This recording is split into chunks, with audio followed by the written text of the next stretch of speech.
So there's two works that is in the Biennale now. So the piece is called Void, which is a video installation. Another form of Void, which is a live performance, which is 40 to 45 minutes long.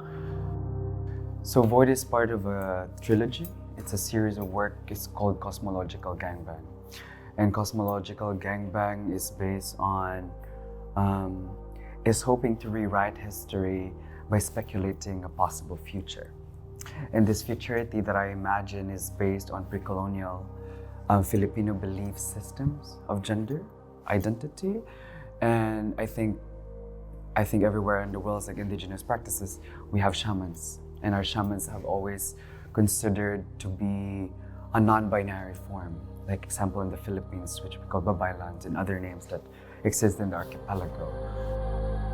To liberate ourselves from the current structures that we have, we need to understand what these structures are. And the structures that are in place always propose in oppositions, in different extremities, which is men, women, this and that, right or good. But that proposes one kind of narrative.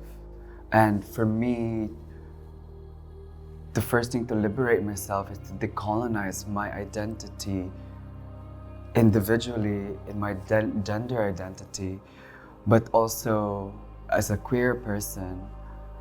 But also queerness is not just talking about identity and gender, but queerness belongs or proposes alternatives of being in between.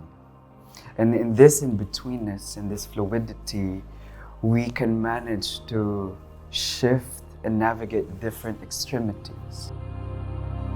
If people goes into this state of in-betweenness that also proposes uncertainty and unknown, I find is a space of creation. It's a space that creates something unknown, and I guess going back to Void and all the works that I do, it's in this in-between gray area.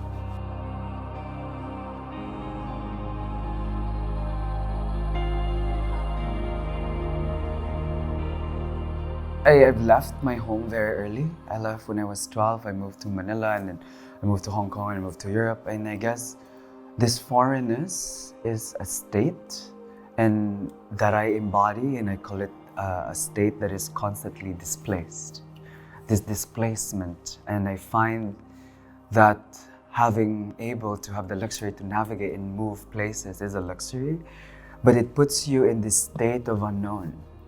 And for me, it also played a role because this displacement allowed me to be in a constant motion, and that presented this fluidity actually.